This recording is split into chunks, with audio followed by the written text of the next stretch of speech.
Welcome to It Takes Two. I'm Blair. I'm Chris. And today we'll be talking about Love and Marriage Huntsville Season 6, Episode 17. Wait, Blair, before we get into it, guys, I need y'all to subscribe. I need y'all to get us to 1,000 subscribers by the end of the year because we can only do it with your help. Thank you for watching all the other content as well as this. But don't forget to subscribe, like, share, comment, all of the above, as more content will come your way when it comes to these reality shows. You ready, Blair? Ready. Take us there. We start where we left off before with KeKe and Mel. What's up, Kiki? Mel brings up the conversation she had with Tiffany about the branding situation and how would it be with KeKe being around. KeKe thought that her and Tiffany put those issues behind them. She was accused and not convicted in this stealing situation. That's what KeKe said. Yes. Okay. And she said that she has lawyers and she really can't discuss anything. Mel even asked her, what about, is that you on the video? I can't talk about it. She can't say yes or no. It's an open case. Okay? I got lawyers. Listen here, man. We didn't say you killed somebody. Thank God. You know what I'm saying? All I'm saying is, was it you in the video? I can't say. I already said too much. Look, KeKe, I know you say you're not on this stuff, but you know how, if you even have any past of drugs, anything in your present that have to do with stealing, using kids to steal, or anything that's really unjustifiable for adults and stuff like that, adults automatically go to KeKe back on that stuff. Yeah, she ain't in her right mind. She ain't in her right mind, y'all. And because people can't really seem to accept that, like, oh, why would you do this? You don't even need to do this, you know? Now, about Tiffany, I don't know what your issue is. Because, number one, this is Love and Marriage Huntsville, and the cast before we even was introduced to you was Martell, Melody, Marceau, Tisha, Maurice, and Kimmie. You get what I'm saying? That's the brand. Yeah. That's the show. That's the comeback group. So this whole idea that you're trying to say, like, is it even good for Kimmie to be around us and things? KeKe, I'm sorry, not Kimmie. For KeKe to be around us, is like, no. What we think of you, Tiffany, is based on what you have shown us. Not based on what somebody else has shown us, or even based on who you've been around. We feel like, or I should speak for myself, the reason why I don't really like you that much on the show is based on what you show me on the show, not based on who you're around. Agreed. You get what I'm saying? So, so in a time like this, if the brand was really in what's the word, jeopardy, I think that's a decision for Carlos to make. Carlos King. But they're also talking about their personal brands. I don't think, Tiffany, I'm sorry, I don't know what your brand is. Me neither. And that's not me trying to be like shady, because you know how they was like, we don't know what Tiffany does. What brand are you talking about? The only brand I could think that you are talking about is the brand of Love and Marriage Huntsville. And I'm like, if that's the case, let the boss deal with that. Yeah. And that's Carlos. Continue.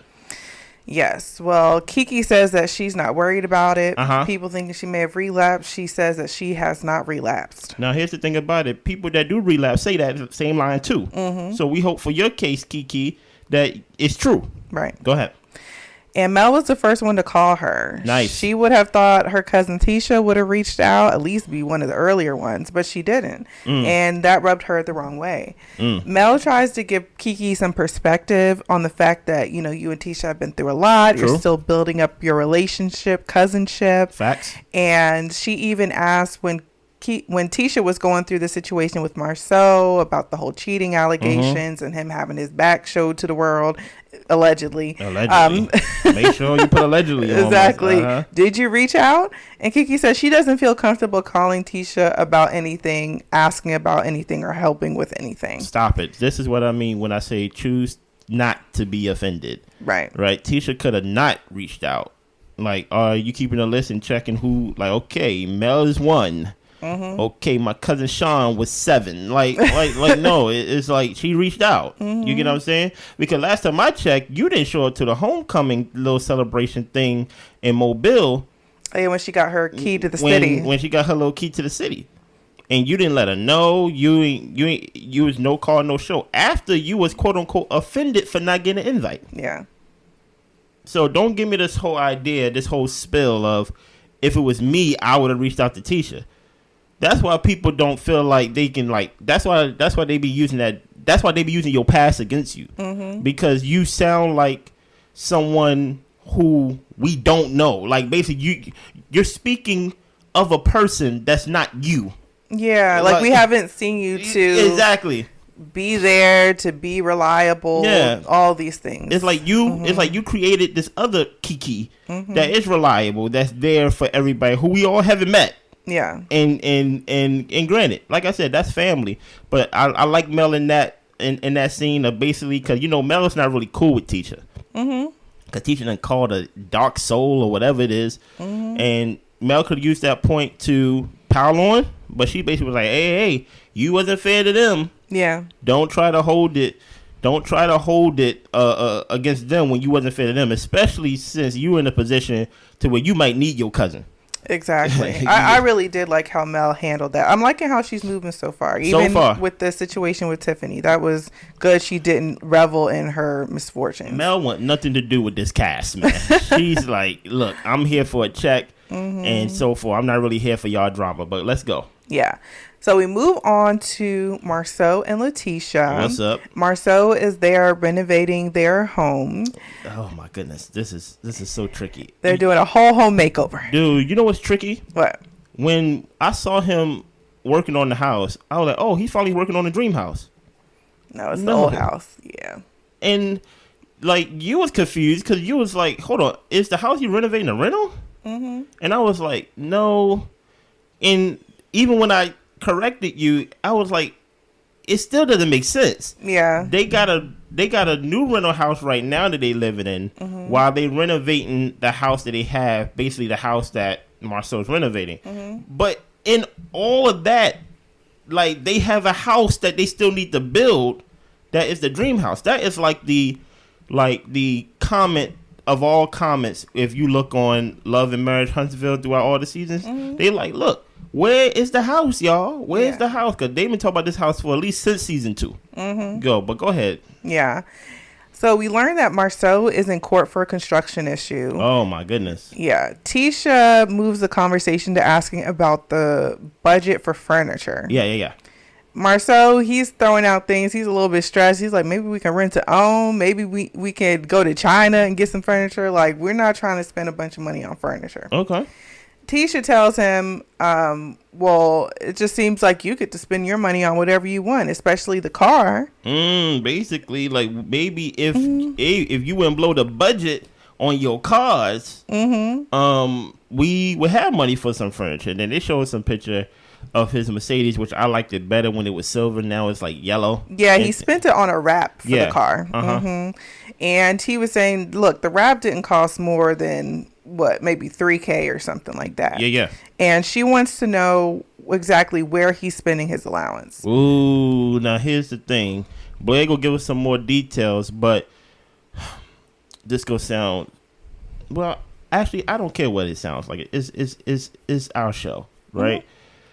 If you're a housewife and I support the family, telling me or telling a guy what to do with his money is kind of touchy. And I felt like Tisha went into this subject like not insensitive, but she didn't realize there was landmines around. Yeah. And truth be told, I didn't know there was landmines around either until I had to rewatch it again.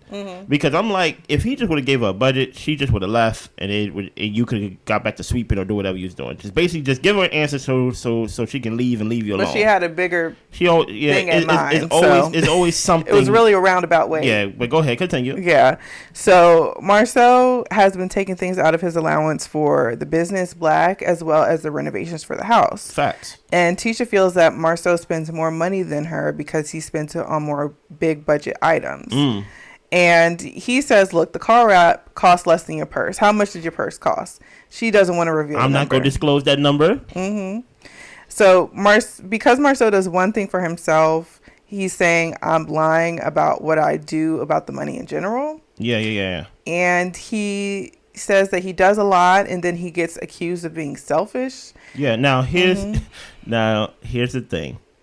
This is what I call gaslighting 101. I flipped it back on you, right? Because Marceau, even though Tisha went there, Marceau didn't have to take it there of basically like, hey, you making me feel like my sacrifices is not seen or felt. I'm over here renovating, thinking about cabinets, thinking about floors, and you over here saying I'm not doing enough. Me, I'm not doing enough for the family. Yeah, you know what I'm saying? Like he's really driving that point home while his hands is hurting and his boots is filled with paint and stuff like that. But Tisha came at it all wrong and was very confusing. He was trying to even ask her, where are you trying to, like, what are you trying to say? Yes, and she don't even know what she's trying to say. She don't. And now he's to the point where he's like, well, can I get an apology? And he's like, I need an apology. You know, but go ahead. So she apologizes. Yeah. And this whole conversation was basically her trying to get around to the fact that she wants to get another SUV. And guess what? I would have been like, no. That was easy. No, you can't get an SUV. You can't drive 2 cars at one time. Okay. No, there's nothing wrong with the old one unless we trade it in. But he says, go ahead, do whatever you want. It's your money. Listen, I do like the allowance idea because as someone who is very, very strict with their money, I am someone who came from a background where we didn't have a lot. So money is very important. So besides us sharing a budget, I think I like the idea of this is the free money you could do whatever you want with. I can't have no emotional attachment. I can't use my childhood traumas on it and stuff like that. Yeah. If you want to take it and throw it out the window every week, I can't say nothing. I'm not going to make you bury it and put it under the mattress. No.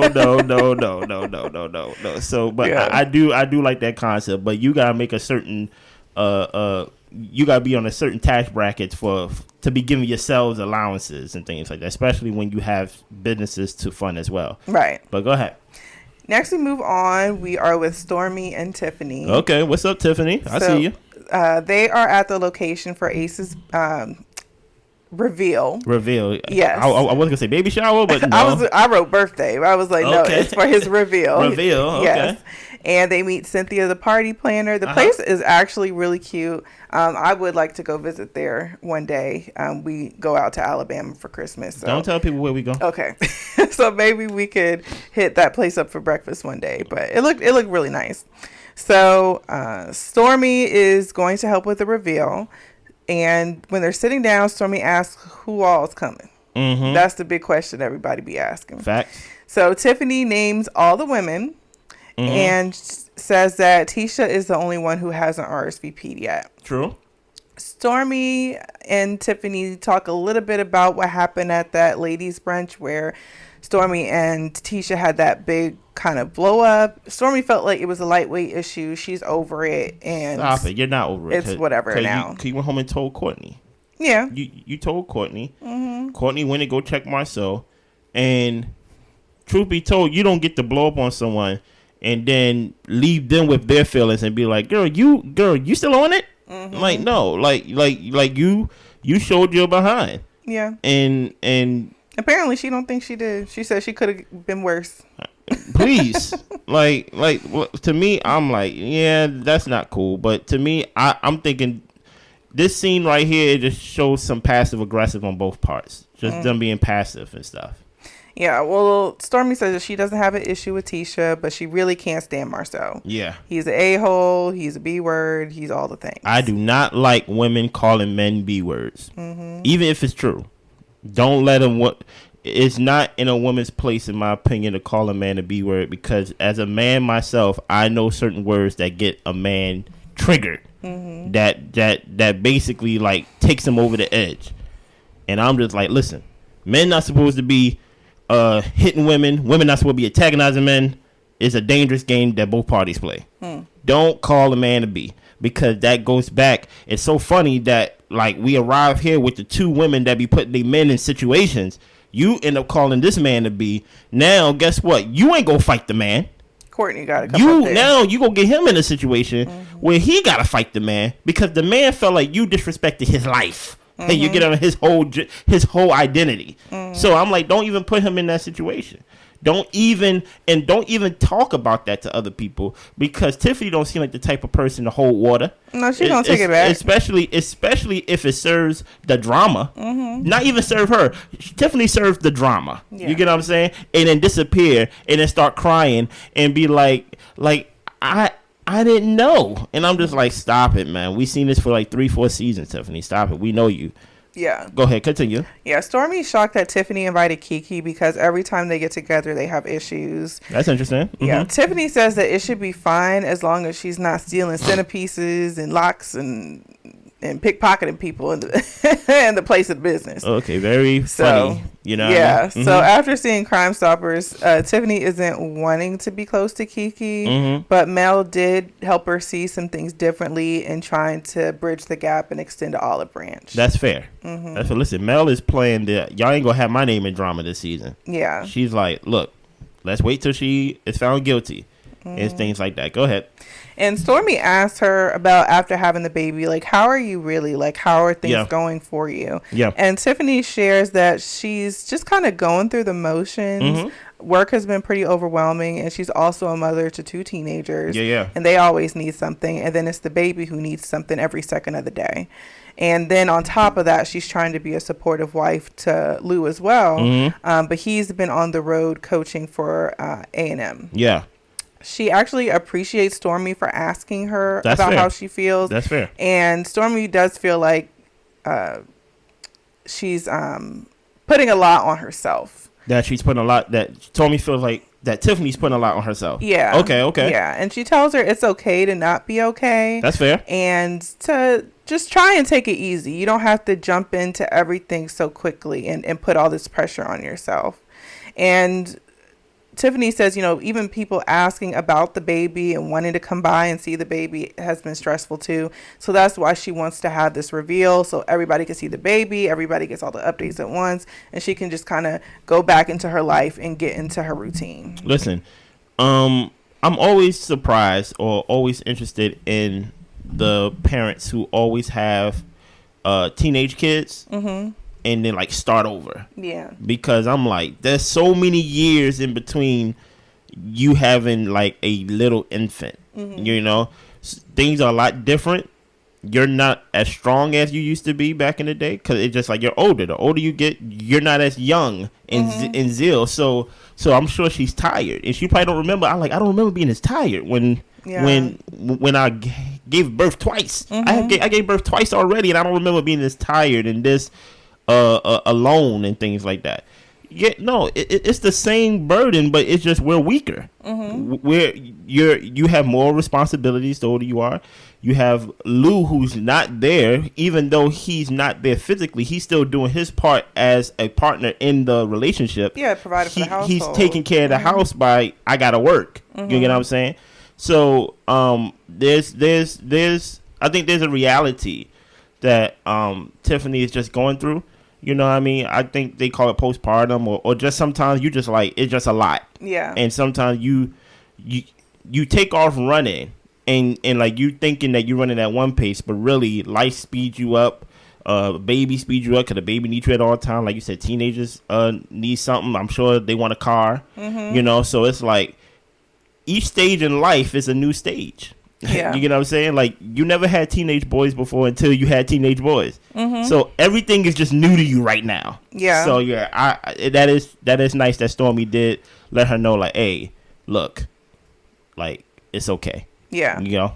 And also Tiffany has always been the type to stay busy and have a lot of things going on and not necessarily taking breaks. Yeah. Like it just puts me back to when they went to that retreat with the counselor and she was doing work calls and busy when they're supposed to be having this retreat to focus on their relationship. Yeah. So to me, it's just like this baby, I feel like is going to make her have to put boundaries and prioritize things because you can't do it all. You're going to burn yourself completely out. So hopefully this forces her to rearrange some priorities. Listen here, if you went back to work at the level that you was doing before this baby, Blair is right. That baby gonna make you choose. Yeah. Matter of fact, it's gonna make you cut back on some hours. Yeah. Because like you said, like I'm sure nursing, if you are nursing, but even if you're not nursing, you got to be attentive. It's a new baby, and right now Lou's probably here for a couple of days, then he got to go. It's school season. Yeah, you know. But you know, like I said, like you know, we hope you get out this rut, and like you know, we don't hope nothing bad for you. You know, like you know, you just gotta fight back. Yeah, just fight back. Rearrange. Exactly. Things. Yeah. Let's go. We move on to Tisha and Marceau meeting up with the Fletchers. Okay. They're having a little double dinner date. Nice. And the Fletchers have an issue that they want to talk to Tisha and Marceau about. I wonder what it is. They want to know why they weren't invited to the Black Expo. It was on an event. It was on the World Wide Web, as Marceau would say. It was at this location. I know the issue couldn't be just them wanting to be at the Black Expo. What was the major issue, Blair? They wanted to speak. Oh, you wanted to speak. Mm-hmm. Oh, okay. Yeah. Sure. Yeah. So now when they're talking, she's saying to them, so y'all just don't care about inviting us to the expo? And they weren't personally invited. Apparently, Tisha told Mel that she said that they were going to make sure that they were personally invited. But Marceau, it really was just a slip of the mind. He didn't think of them. They're not the core six, and he didn't exactly know what they did. He felt like Chris was the businessman and Nell was just the pretty wife. Now, here's the thing. I think we got to get off that excuse of, I don't know what you do. Listen, next time when you have the Black Expo, if there is another Black Expo, start off with a form. And on the form, put like name and then put a line right next to name. Put date, so you can know when you got to put date and put a line next to the date. And then put occupation. Yeah. So, and then collect it from the people that you want to speak. And you can just go through like, oh, She owns a daycare. I didn't know that. You get what I'm saying? So like this whole idea of I didn't invite you because I don't know what you do, kind of give off some type of it could come off. I don't feel this way, but it could come off as some type of elitist of like, because I don't know what you do, I don't really want you up there with us. Yeah, like the successful business people who you kind of know what we do, and like for all we know, I ain't trying to have you up there, as he said it jokingly, but I'm sure he was serious. I don't want you up there trying to sell no T-shirt. You get what I'm saying? But actually, I was actually surprised that Nell and Chris felt some type of way. His name is Chris, right? Yeah. Because I always viewed them as the Holt's friends. Yeah, I didn't think they had that much interaction. I didn't think it crossed over. So this was all new to me. Go ahead, continue. Yeah, well, now she shares like she is a businesswoman. And Chris says to Marceau, I told you Nell has a daycare. And she says, I've had a daycare for 21 years. And Nell says that she just doesn't believe Marceau. Listen here. Marceau is in joke mode. Because he's like, look, I thought Chris made all the money and you was his pretty wife. And then you know how they dropped the dong, to make it seem like it's like a sexist statement. I think Marceau just taking it lighthearted, but I guess they really was offended. It's kind of hard to tell at the moment, but I feel like they wasn't offended as much for not being invited, but as long as this conversation is going, they getting offended because like Marceau's joking around. Yeah, you get what I'm saying? Like it wasn't offensive that much that we wasn't invited. Now it's starting to get offensive when you said we not businessmen. Now it's like we didn't even get here. Yeah, it didn't even start this way, but it's like he's talking his way in circles besides being a solutionist and making light of their issue and just be like, you know what, it slipped my mind, I'm sorry. Yeah, it slipped my mind, I'm sorry, let me pay for dinner tonight for everybody. Yeah, but go ahead, continue. And Marceau does say that he felt that they were more so friends of the Holts. Me too. And they're not really in a good position with the Holts. We don't like them. And Tisha said that she's kind of trying to stay away from things regarding them because that relationship is just so sensitive. Now here's the thing about it. Yes and no. Because when you had this whole Black Expo idea, you had them in the room. And if Melody wasn't so serious about getting paid to speak, Melody would have spoke for free. Exactly. So don't make it seem like, we haven't even talked to them. We haven't seen them. Yeah. But I'm like, they was part of the planning process. Right. They was part of the comeback group / Black Expo / we go keep renaming the name or like whatever it is. Yeah, I feel like for this situation, that can't be used as an excuse. No, it can't be. They was in the room. They was in the room. And then you're not cool with the Holtz.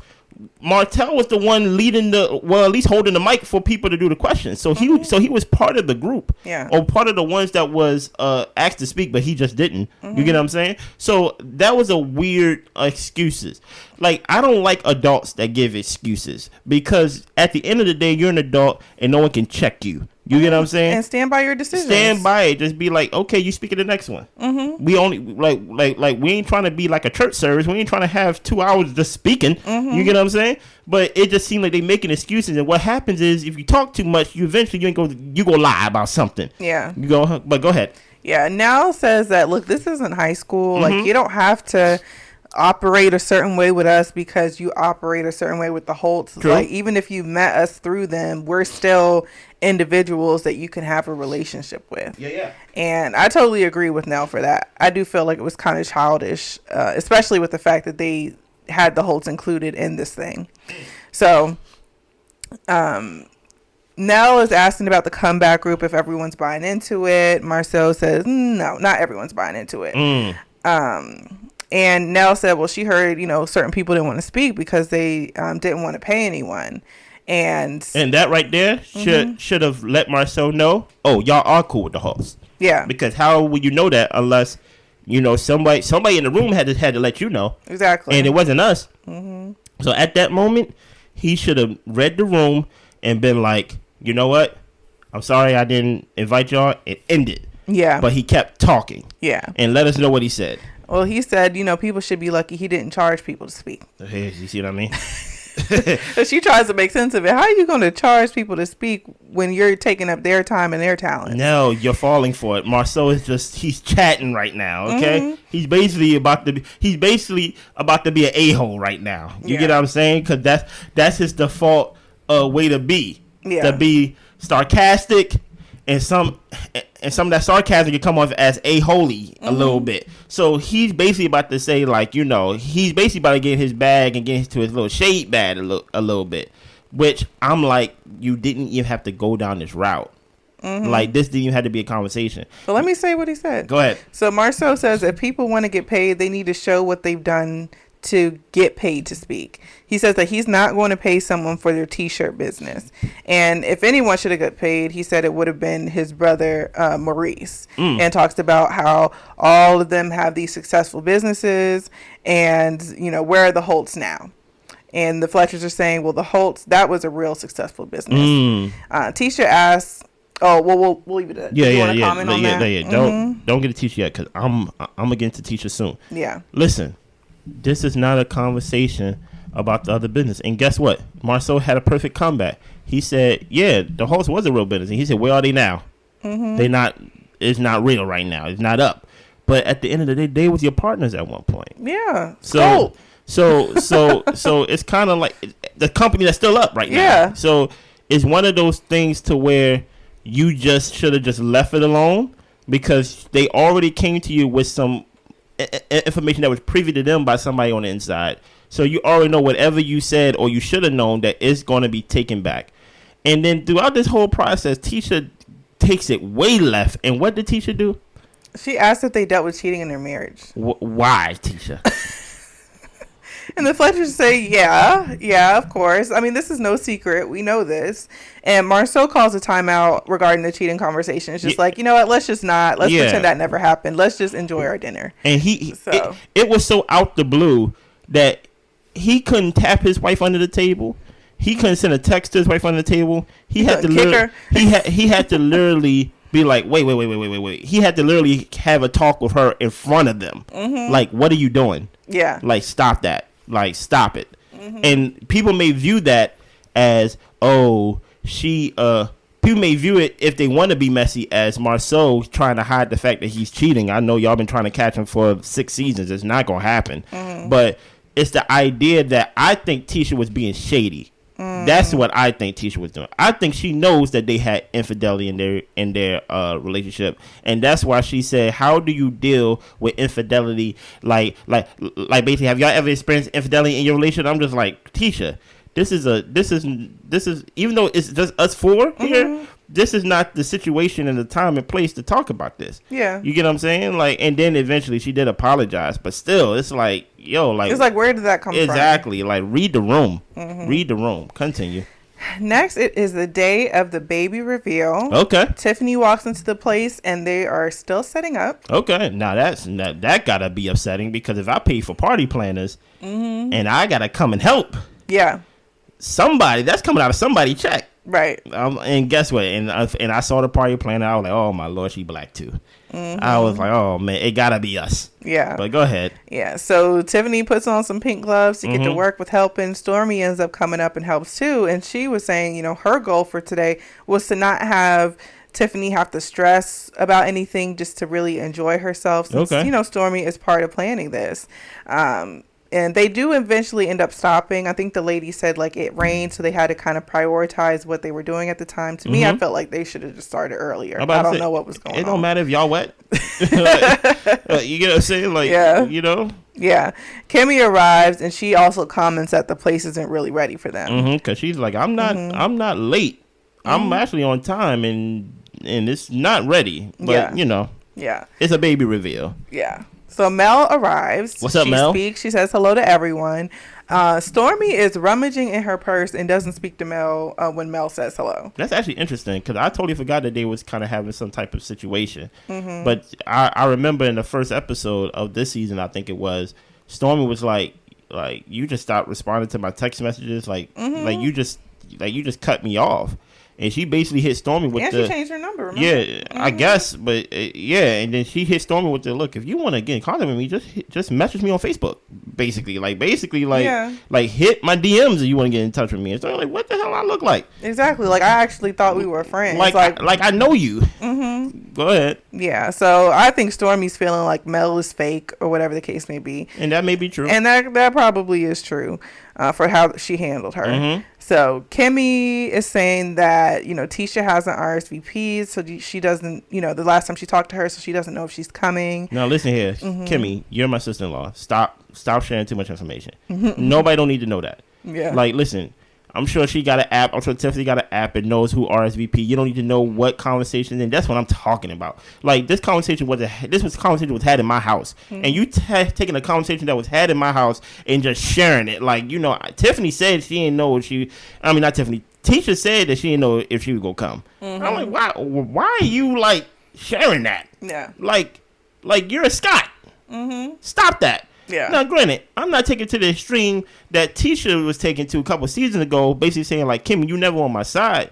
But, Kimmie, you can't be planting these little seeds, man. Like, I know people view you as a peacemaker, but come on now. Well, Kimmie's trying to work. I understand that, but at the end of the day, Kimmie, like, you are a Scot.